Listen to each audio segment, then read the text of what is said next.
Hello मित्रों, दोस्तों मैं पिछले वीडियो में कुछ केवीएस और एनवीएस से रिलेटेड कुछ पॉइंट शेयर करने के लिए बोला था कि जो अपना एक्सपीरियंस है कि केवीएस और एनवीएस के नॉर्म क्या हैं, उससे रिलेटेड पॉइंट क्या हैं, वो स्टेप बाय स्टेप रखने की कोशिश किया जाएगा। मित्रों 1962 की जो वार हुई थी इंडिया चाइना में, उसमें जो भारत सरकार को जो सबसे ज़्यादा इम्पोर्टेंट जो पॉइंट लगा वो एजुकेशन से रिलेटेड लगा। 1962 के वार के बाद भारत सरकार को ये लगा कि भारत की जो एजुकेशन पॉलिसी है उसमें भी कुछ चेंजिंग होनी चाहिए, और जो इंटरनेशनल करिकुलम है, इंटरनेशनल लैंग्वेज को भी इम्पोर्टेंस देना चाहिए। और जो सबसे बड़ी जो इनकी प्रॉब्लम थी वो सेंट्रल गवर्नमेंट के जो एम्प्लॉयज़ हैं, इनका ट्रांसफ़र जो है वो अनसर्टेन होता था। तो उनकी फैमिली और उनके जो बच्चों की एजुकेशन अच्छे स्तर पे हो सके, उनको एक ऐसा प्लेटफॉर्म प्रोवाइड कराया जा सके जो उनके भविष्य को जो है बेहतर दिशा में प्रदान कर सके। तो तत्कालीन प्रधानमंत्री पंडित नेहरू के नेतृत्व में एक कमेटी गठन हुई। उसके बाद ये डिसाइड किया गया कि भारत में एक ऐसे विद्यालय खोले जाएंगे जो सेंट्रल इंस्टीट्यूट है, उसमें सेंट्रल गवर्नमेंट की एम्प्लॉय को जो है कि बच्चों को जो है वो एक बेहतरीन माहौल प्रोवाइड करेगा और बेहतरीन शिक्षा को प्रोवाइड कराएगा। उसमें डिसाइड किया गया कि एक इंटरनेशनल लेवल के हर एक सेंट्रल इंस्टीट्यूट में एक स्कूल ओपन होंगे। तो 1963 में जो है केंद्रीय विद्यालय संगठन के नाम के एक इंस्टीट्यूट भारत सरकार के अधिकृत किया गया। इसकी जो पहली स्कूल की ओपनिंग हुई 1964 में कोट्टम केरला में हुई। बाद में 1968 एनपीई नेशनल एजुकेशन पॉलिसी 1968 में इसको बहुत ज़्यादा बूस्ट प्रदान हुआ।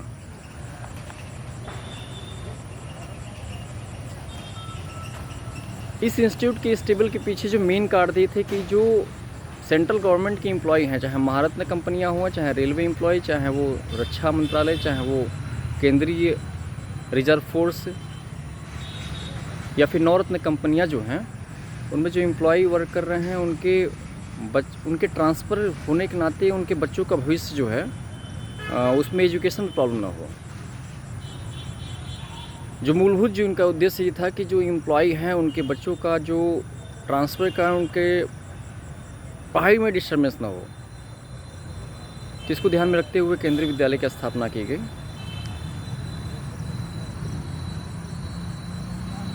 अगर वर्तमान में देखें तो वर्तमान में जो है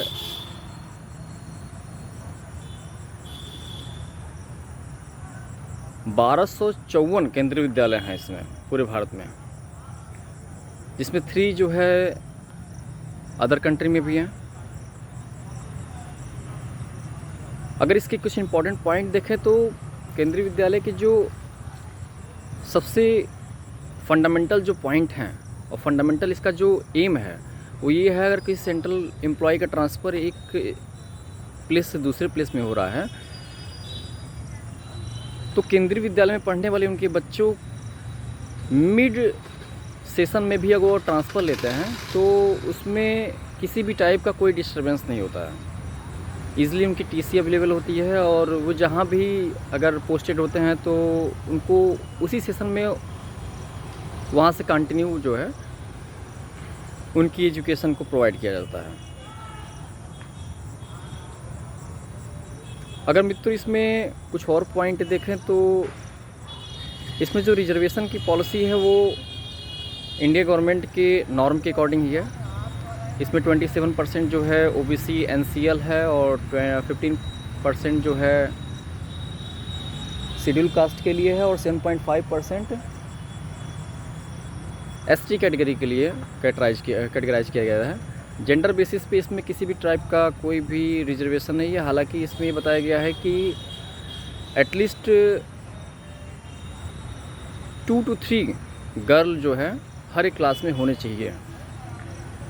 बाकी उनके रिजर्वेशन की इसमें कोई भी पॉइंट नहीं है। और अदर पॉइंट देखें तो गवर्नमेंट ऑफ इंडिया के अकॉर्डिंग जो केंद्रीय विद्यालय में पढ़ने वाले जितने भी स्टूडेंट हैं उसमें जो गर्ल्स स्टूडेंट हैं उनका जो एजुकेशन है वो पूरी तरह मुफ्त है, फ्री ऑफ कॉस्ट है। यानी क्लास 12 तक पढ़ने वाले केंद्रीय विद्यालय में जो गर्ल्स स्टूडेंट हैं उनके लिए कोई भी गवर्नमेंट ऑफ इंडिया की तरफ से किसी भी टाइप की कोई फ़ी, कोई चार्ज नहीं लिया जाता है। और मित्रों इसमें कुछ और पॉइंट देखें तो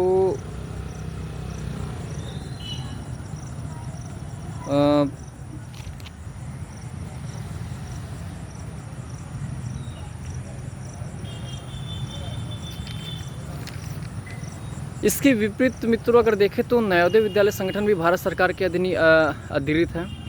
और इन दोनों संगठनों के जो चेयरमैन हैं वो ऑनरेबल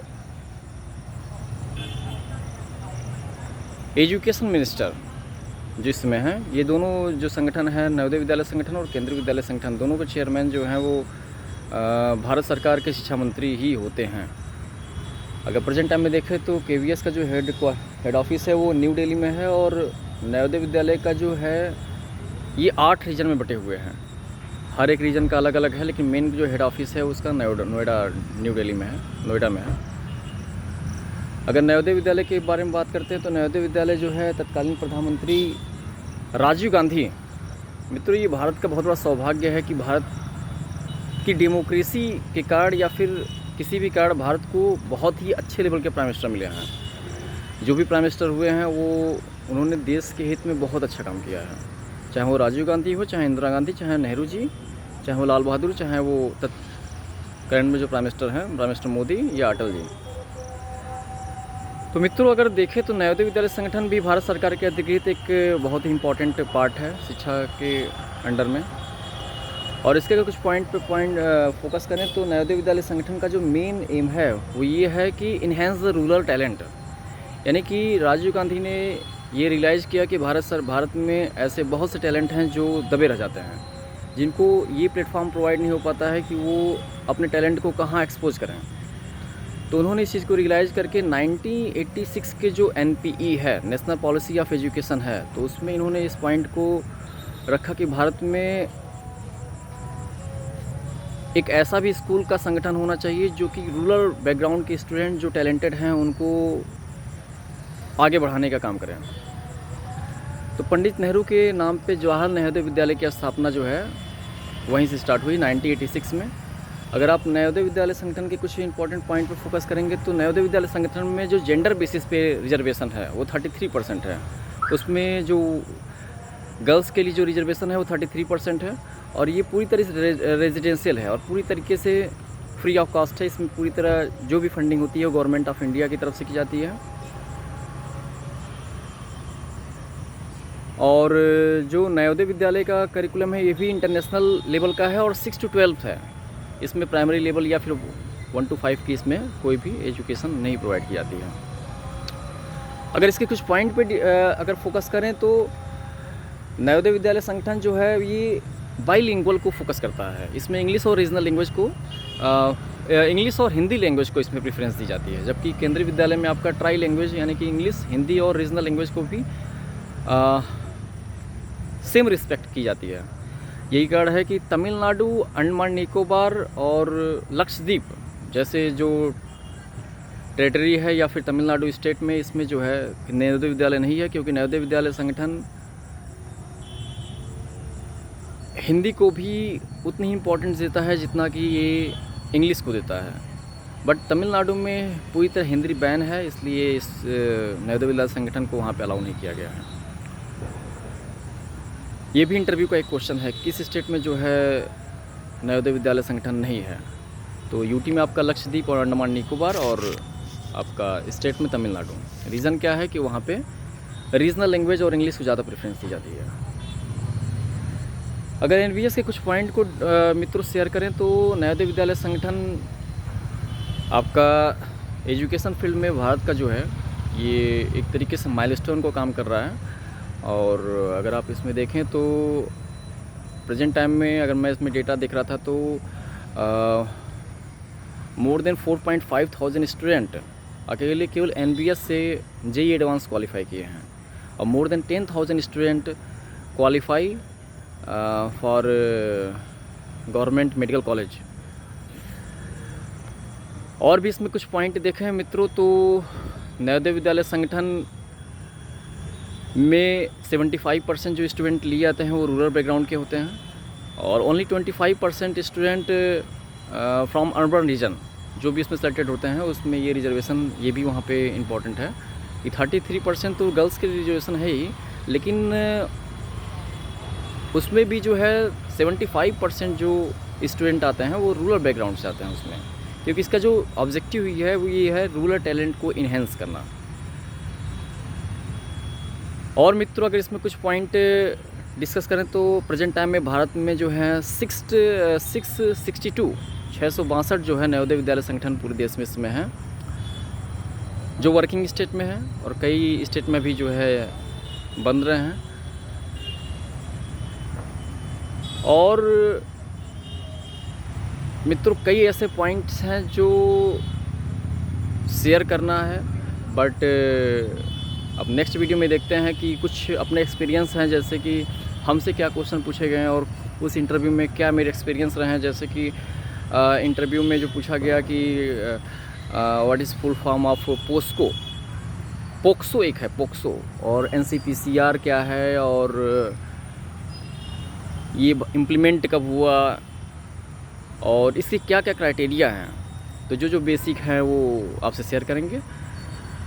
आज मित्रों गुजर रहे थे यहाँ से तो मैं सोचा कि कुछ इम्पॉर्टेंट जो इन दोनों इंस्टीट्यूट से रिलेटेड जो इम्पॉर्टेंट पॉइंट हैं वो आपको शेयर करें अपने YouTube माध्यम से।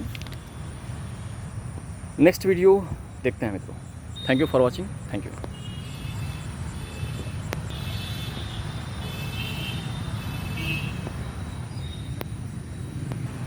Thank you.